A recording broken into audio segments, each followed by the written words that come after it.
Okay, so in this episode I'm gonna talk I'm gonna explain everything about Medusa and how you need to play it properly, because it's an uprising carry right now. Quick as a snake. So those are gonna be your starting items. You're gonna get a circlet, blade of slippers of agility, 6 tangos ideally, and then on the first courier call, what you wanna do is you wanna finish the band and maybe you buy an extra mango. Or let's say if you like you're gonna get your last hits without being contested, that's when maybe you can be a little bit more greedy and bring in a stick with this courier. But if not, you shouldn't wait for it, and then you can use it just on the second courier call. You wanna finish the wand, that's when you buy a power threads and you just focus on getting your manta. So in the cases where you wanna skip the band and you wanna buy the band of Elven Skin is when you buy stick as a first item. This way you're gonna be way more efficient. But if you're not buying a stick first item, but you're starting with circlet and this agility, that's when you buy the band anyway, because you're already almost more than halfway through it and you don't need to waste the components. When it comes to Medusa skill build, what you want to do is level 1, you want to get the Mystic Snake, and every time you get an opening you want to use it on a range creep and possibly hit the offlane guy, or you just use it straight on offlane guy and then it's going to hit the range creep. But your main focus should always be to hit the range creep, plus ideally a hero. This way you can secure a bit more last hits, a bit more levels, and this is how you want to use the Mystic Snake. You only want 1 level in your mana shield when you're playing lanes, and in most of the games you should be carrying 1 or 2 mangoes, depends on the feeling, because those mangoes are effectively like HP and they're gonna save your life in a lot of the lanes, especially if you're playing against heavy spell spam lanes. How you wanna use the mana shield on the lane is, let's say you're playing against like a lion centaur. Once the lion hits you with right clicks, you don't want to activate the mana shield because it's just not worth it. You know, he doesn't really hit you that hard. But what you want to do is, let's say you see the animation of the stun, that's when you can activate the mana shield, and this way you just absorb mana from the spell itself, because it's going to hurt you way more than his regular last hits. And those are some cute concepts that you can use when you're laning. The next spell you want to get after you max out the snake is the split shot, because you know that even though you're laning heavy and everything, you're gonna focus on going to jungle, and once you go jungle you don't really need mana shield and you don't really need even your stone gaze. You just want to max out the split shot and speed up your farm. Usually how you're gonna use your stone gaze is, a lot of the times will be when you're actually in a good condition to fight, and after you've gotten maybe a Dragonlance or a Yasha or power threats and all this stuff, that's when there is a low chance that you're gonna be engaged in a fight. So there is no point to really skill the ult that early. What you wanna focus on is clearing jungle. So once you get the ult, you kinda wanna use it, you don't wanna just have it in your passive and just never use it really. Or like, if you wanna be extra cute, you can save it like a Raid King spell, So when they go on you, you can have 1 extra point, and then you just use Stone Gaze to save yourself. But ideally you don't want to skill it too early, because it could be just a waste of skill.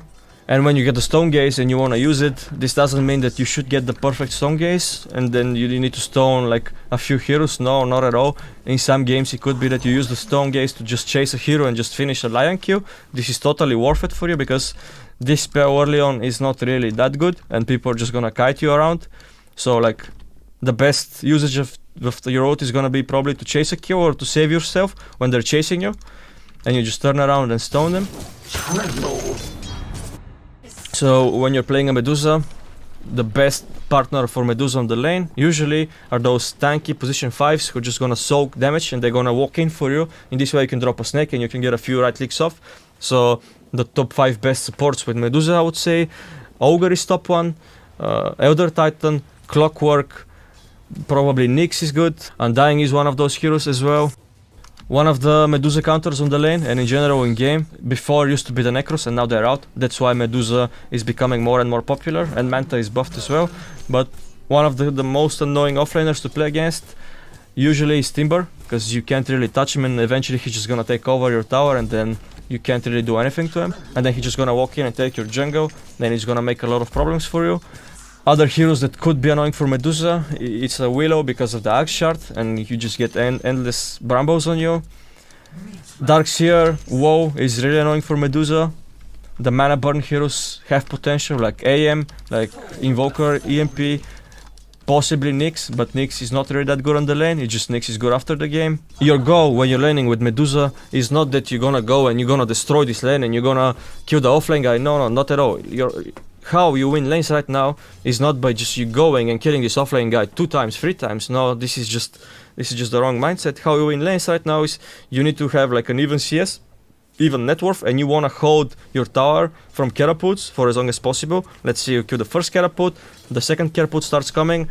If you feel like you can do it, you should stay there. Even if you die, but you maybe get a few counter kills in return, you should stay there and hold it for as long as you can, because you're playing for levels and you're playing for a Blade of Alacrity maybe, and that's when you're gonna hit the jungle. But you don't want to hit jungle too early, because this way you're not gonna have any impact on the game, and basically your team is playing 4v5. So when it comes to skill build, you want to max out the snake and you want to ideally use it to get a range creep and hit the offlane or the support guy with it. Every time he tries to get a last hit, you can just use it on the creep and then it's gonna hit the hero itself as well. This is one of those lanes where I'm playing against two spammers, like a lion and centaur, which means the stick has a high value, but I'm not gonna buy it straight away because I know that on this hero, if I buy the Wraith Band at the start, it's gonna make me last hit easier, because playing against a centaur, for example, can be very annoying because he has this really good animation and high damage, and he could mess up with your last hits, and that's very important. What I'm gonna do is I just wanna focus on surviving this lane basically, and just at best making it even, because you know that once Medusa goes into jungle, you're gonna start speeding up your farm so much that it doesn't matter what you did on the lane, as long as you didn't get destroyed on the lane. And I'm gonna make sure that the first catapult dies, and that's when I can maybe look into jungle, but ideally I still want to extend the lane, because like I said again, and I'm gonna say it many times, the importance of side lanes right now is huge, and if you lose a side lane and you let it take over, it's not gonna be good for the team for sure. When you're playing a Medusa, Wand and the Mango, you should always have them in your inventory, because let's say they go on you, this Mango is gonna have so much value, and you're gonna survive even a 3-man gank if you have, let's say, a Mango and a Wand already with you, and the mana shield is just gonna be, there is so much value from Mangoes. At all times I really want this lane to be pushed into their face, this way my clock can get a pull, because I'm playing a Medusa, I can constantly spam the snake and push the lane into their face. In this way, when Lion goes to contest the pulls from clock, we can just isolate them 2v1, and every time you get a chance to play 2v1 on the lane with your support, you're always gonna be in a good spot. You shouldn't think that this guy is gonna get, let's say, 4 free last hits, because there is nothing else you can do anyway in this moment, and the best thing you can do is to free up your support and fight with him for this pull, because look at this pull. Just because we're doing this, he was able to get a double stack, and now he can get a pull, and this guy is gonna lose a full wave. I'm gonna get a level ahead, and this means that I'm gonna survive the laning stage for at least 2 more minutes. But 2 more minutes is like a lot of time when it comes to lanes right now. Just gonna show real quick. See, he was able to get a stack pull, and I was able to fight Lion on the side. Even though I lose my mana and stuff, my Clockwork is really happy of what's happening.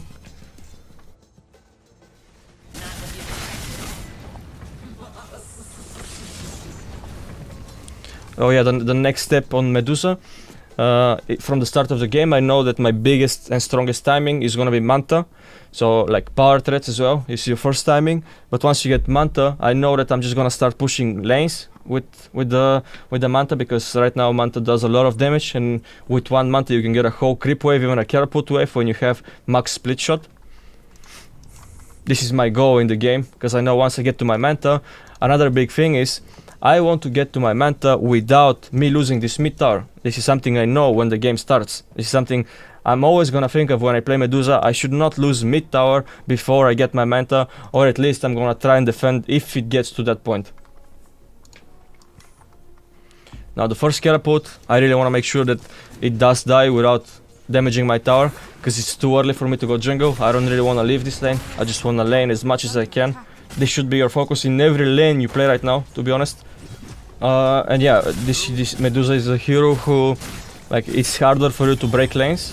For example, Jug, Sven, CK, they have abilities to break the lanes, but Medusa is just a slow snake who wants to push the lane, farm jungle, and get the Manta. So it's hard for you to break lane, and I really want to sit here for as long as I can.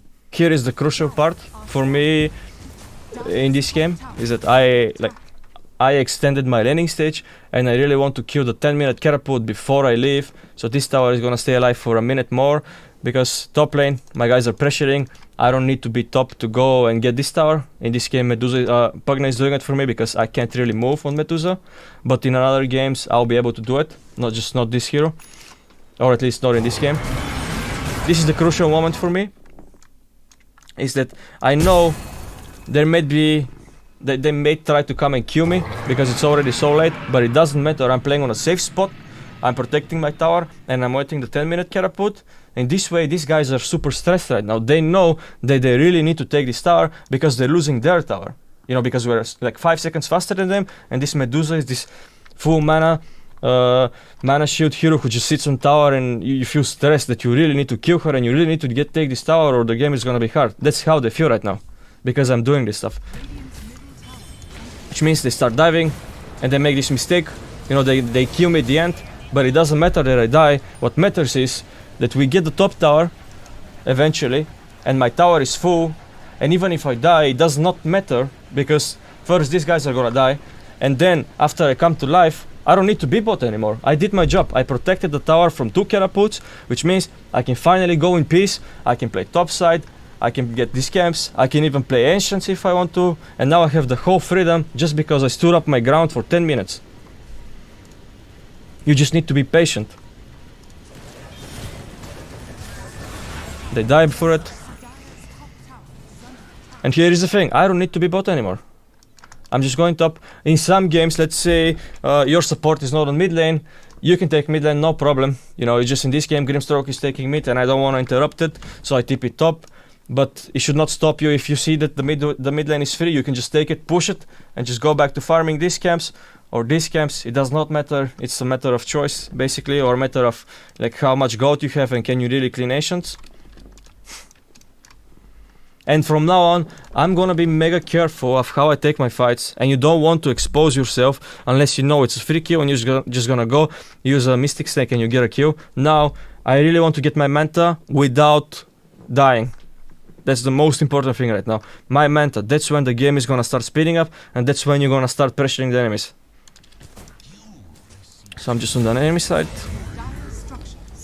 I get this tower, because they were like... I pressure them to be bot, even though I died. I TP, I get free tower, I get free last hits. This death meant nothing. I'm gonna put some net worth. Dire's bottom tower has fallen.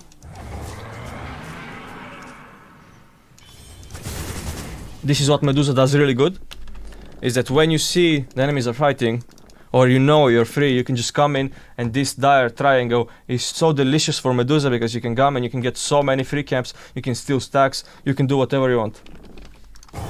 I came, I took these stacks.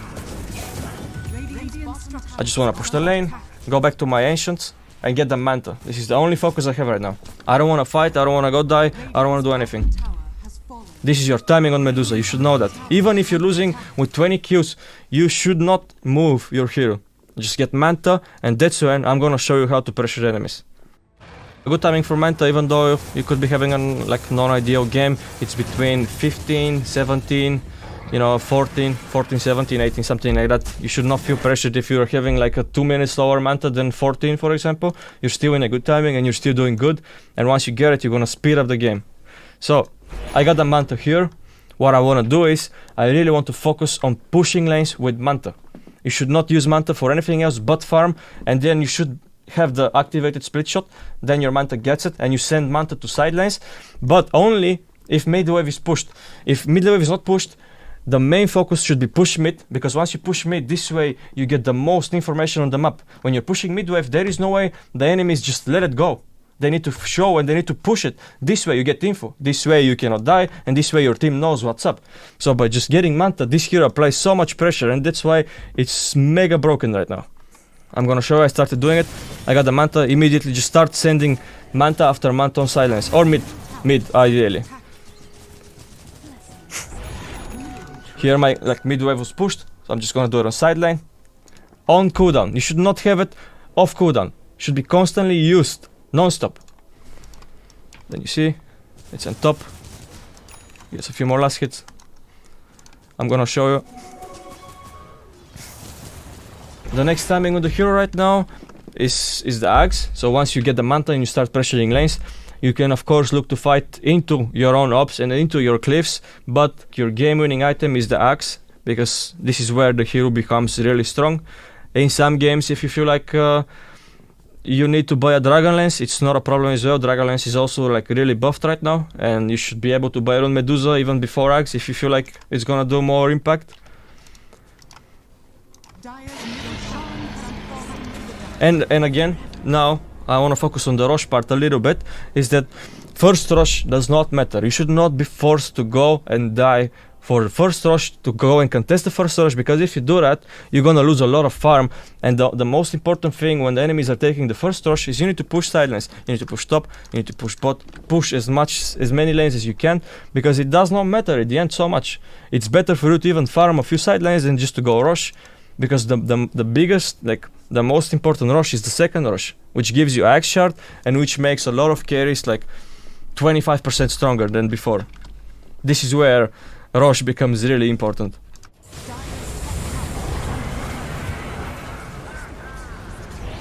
And most importantly, I got to play the Medusa game with Manta, and I protected the mid tower until I got my Manta. This is like the vanilla situation for Medusa. When you get Manta and your mid tower is still standing up, you just basically what you want is like you just want to have a safe spot on the map. It's either this ancient, it's either like it could be this triangle, it could be this ancient. You just want to sit there, place yourself, and drop Manta after Manta after Manta until you get your items, and that's when you come and you finish the game. It's like, it sounds a bit simple, but this is just the hero, and this is why it's so strong right now. The biggest timing for Medusa is when you get your Ags after Manta. That's when you can look into fighting, that's when you can look into pushing towers, and you can start asking people to fight with you, you know. You want to force the enemies to come to you just because you're so strong right now. What I'm going to show is, again, every single time you have a Manta and midwave is not pushed, this is your responsibility. You should not let them have the midwave for free, never. You should always send Manta on midwave if it's not pushed already. And now because I'm pushing mid constantly, look what is going to happen. Look at this wave and put yourself in the enemy shoes. When they see this wave hitting their mid tower, it's so obvious what they're doing. I know that there is no way they can come to me, and the only place they could be is on top side of the map. Like, it's just so obvious because of this information on midwave. There is nothing happening. Now they're forced for someone to come and kill this. And again, like I said, I'm finding my safe spot. Some games, like some moments it's gonna be ancient, some moments it's gonna be here, but again, I just wanna push this midwave, and that's all that matters. Another Manta goes to mid, just all the time, put it on mid lane. Look at this. It's so annoying to deal with, so annoying. Now they need to show. Now we see Lion, we know what's up, we know that he cannot be anywhere. So much information, which means I can gun bot now. I push the bot wave, and then I can get out from this bot wave because I already pushed it and my boys are fighting, and I am so close to getting my Ags now, so I can just continue my process in my triangle and keep sending the Manta till I get Ags. Again, Manta, midwave. Always. Look at this. Now they need to show. They're showing TA. We know that we saw Lion even earlier. Like they just can't leave midwave. It's so good for your gameplay. I'm getting close to my next power spike item, and this is the Ags. Again on a safe spot, and again running to push mid with Ilus.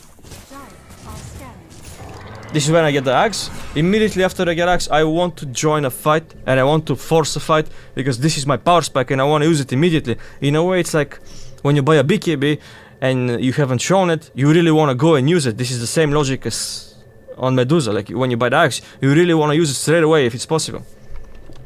So I see this fight on bot.